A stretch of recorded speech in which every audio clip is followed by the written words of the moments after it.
the Trump lawyers argued that Julian Assange had a right to publish all the stolen emails under New York Times v. Sullivan, which was a standard, and the Pentagon Papers case, which are two standards where stolen documents were published by the press, by the New York Times, and they had a right to do so.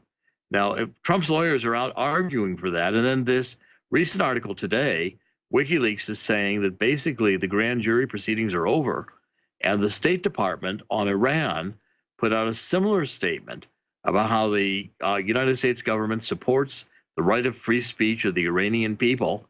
And when you've got these kind of statements coming out from the Trump administration, I think it's a clear signal, a kind of wink-wink signal to Assange that basically the green lights are being given and that Assange is going to be allowed to leave London and possibly even come to the United States, maybe with a Trump pardon. I think that's in the works.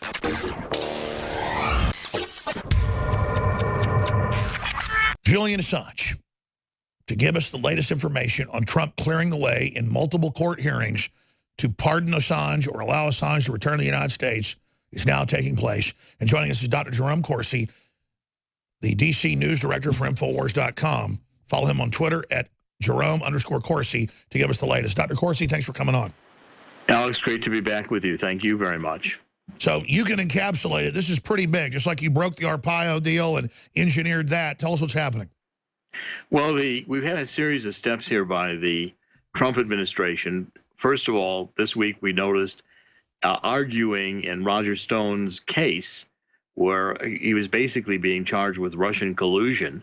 The Trump lawyers argued that Julian Assange had a right to publish all the stolen emails under New York Times v. Sullivan, which was a standard, and the Pentagon Papers case, which are two standards where stolen documents were published by the press, by the New York Times, and they had a right to do so.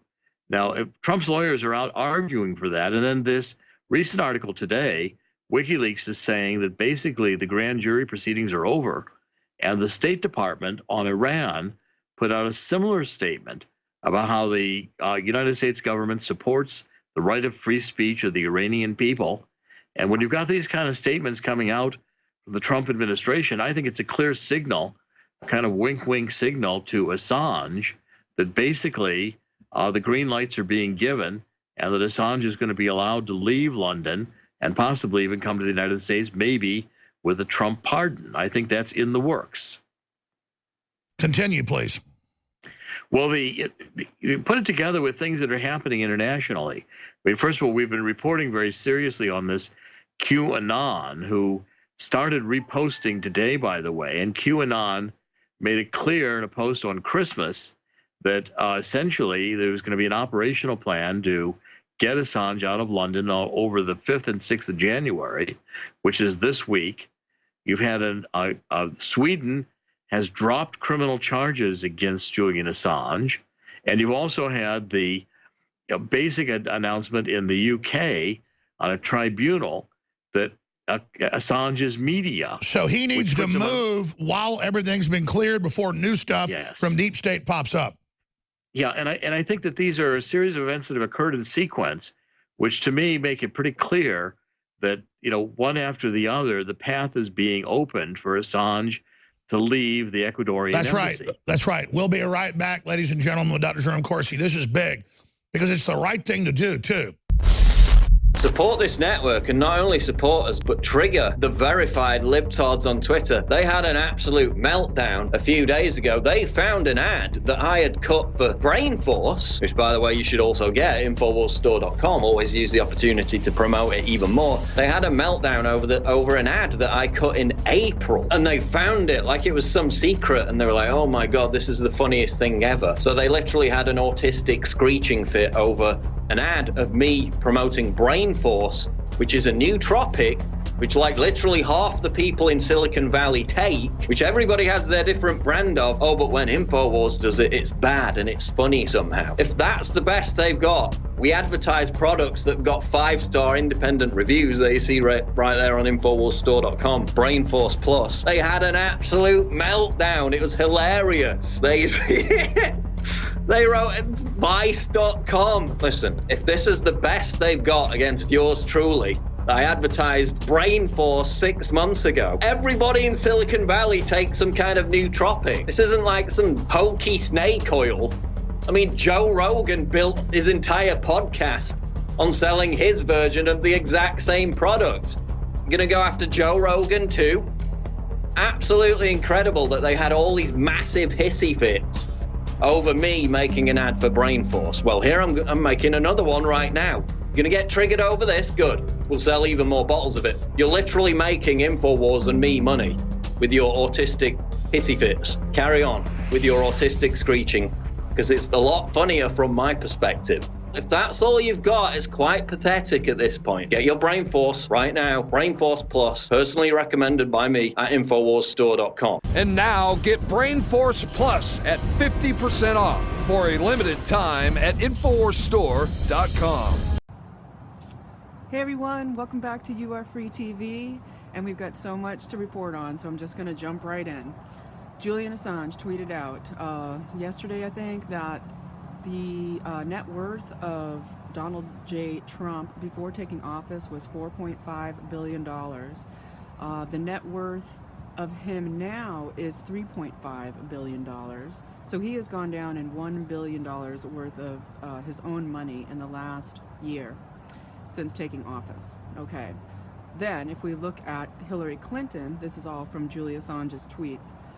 Hillary Clinton went into, well, the Clintons went into office back, when Bill Clinton went into office. They were only worth $450,000, okay, and now they're worth $100 million, okay. And then you look at Barack Obama. Before he went into office, he was worth $3 million. Now he's worth $30 million. Julian Assange said, very telling, isn't it? And yes, it is very telling.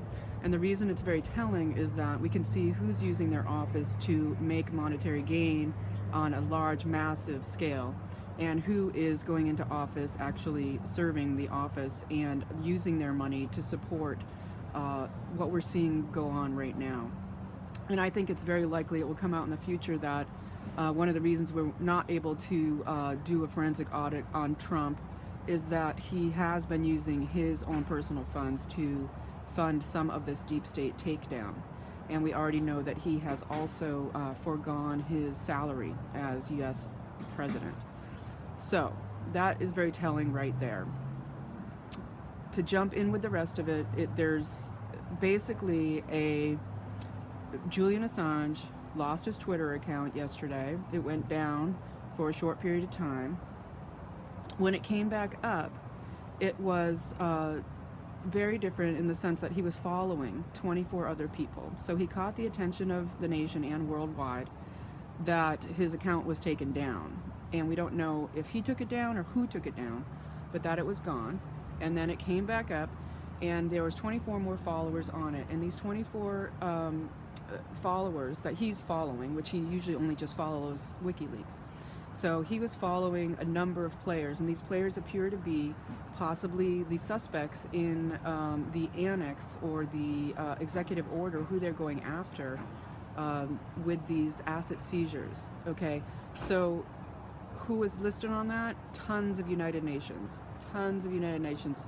organizations, missions related to the organization. Pope Francis himself is on there. And so if you go onto Julian Assange's Twitter, you'll see that there are 24 organizations listed, and many of them are United Nations related, or they are Pope Francis himself, other members that are connected to the annex to the Clinton Foundation. And what we're seeing is that these people are going to be the next exposed layer. And this is an all-out war. Okay, we think that it's all just, we're waiting for the fireworks in mid-January, but no, it's already very much in play. And how it's very much in play is that there literally is the threat of the UN troops going active on U.S. soil. And what's coming out more and more is that the UN army is actually the cabal deep state army.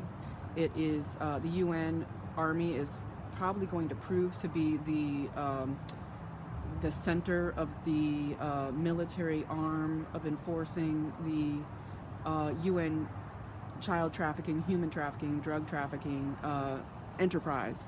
And those troops are already in the United States, very much so. They're embedded in almost every city.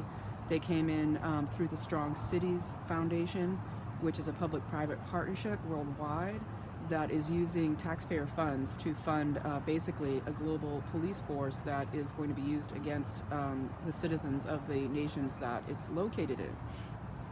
And so what we have is already thousands, if not millions, of UN peacekeepers in this country living in homes, some of them that are gotten from the foreclosures, the consolidation of properties that were stolen from the American people during the mortgage collapse back in 2008. And so those homes that were bought up pennies on the dollar by corporations, public-private corporations, are now housing, some of them are now housing these peacekeepers. And, that's, tongue-in-cheek peacekeepers, because obviously they're not keeping the peace. They're here to protect the cabal. And so when I say that, I mean they're here to protect the deep state players that are now being rounded up in this long-range rope-a-dope operation that the Trump administration has been conducting. And a rope-a-dope is, it was, I think, coined during Muhammad Ali in boxing when he was, the champ. That he would take so long, just keep them out there, keep his opponent out there, keep him out there and just beat on him, throw him against the ropes over and over until finally, down at the, towards the end, then you would do the knockout punch. And I think that's what we're building up to. Okay, so the things that are building up to that are numerous and they're multifold. And one of those things is we've got the uranium one. Okay, we still don't know if Mueller is completely just being, if he's completely deep state or if he's possibly gone over to being part of the troll team that's trolling the deep state. It could be that he's been involved, been taken over to help flesh out, get those swamp creatures into the fold with his looking into the Russiagate scandal, against Trump, that he could very well be working with Sessions to flesh out these deep state players. It's quite possible because we have Trump tweeting out yesterday that to Andrew McCabe, the deputy director of the FBI, who was wanting to retire in 90 days and get his full pension, that was his offer. Well, I'll retire as long as I don't have any repercussions and I get my full pension. And Andrew McCabe is the one who covered up the Hillary Clinton scandal, the investigation with Comey. And of course, Trump tweeted out, "No deal. That's not the way it's going to go." And then we have Horowitz. We have Mike Horowitz, who's a big-time player in the Clinton Foundation and Clinton Protector, a big swamp creature. He has said, we're going to release over 1 million documents to discover whether or not the FBI has a political bias, whether they were working to censor the president, whether they were responsible for election fraud, et cetera, et cetera. Now, because he's a deep state player, there's not going to be any evidence in there unless he's already turned. And we'll see that in mid-January, whether or not Horowitz was, taken in and turned against the deep state. Now, on top of that, when we're talking election fraud, it's very, very much possible that Eric Schmidt's going to be exposed in that. And Eric Schmidt, of course, who has stepped down from Alphabet recently to say he's going to be a technical director of Google. And what technical director means is basically just that he's going to be taking all of the intel, the tech from Google to use it in his new endeavors. However, his assets could very well be seized, and if Schmidt's assets are seized, we are looking at the possible takedown of the monopoly on the internet, et cetera, et cetera. Now, Schmidt, was placed into Google. Did not come out of nowhere. It was created by DARPA, basically, and Schmidt used to work for Bell Labs, and that's just completely a DARPA cutout company. And since he helped to create Google, create the internet, create full spectrum surveillance of American people and globally. And that is what Google is. That's what Alphabet is. And it consists of multiple companies. And so when we see him stepping down, he basically was moving over to Motorola and Boston Dynamic. I think he bought out Boston Dynamic recently, and they are the ones creating this robot army, okay? And you can go on to, I recommend American Media Intelligence .com. They're amazing for what they put out as far as daily news. I'll put links down below. So he went over there to, he took Boston Dynamic. He's developing the robot army for DARPA. And what the flip side of that is that we already have an army in place that is protecting the cabal, and that is the United Nations Army. And how that connects into AI, how it connects into DARPA, Eric Schmidt, Peter Thiel, the rest of the transhumanists, why we got the warnings from Elon Musk around AI.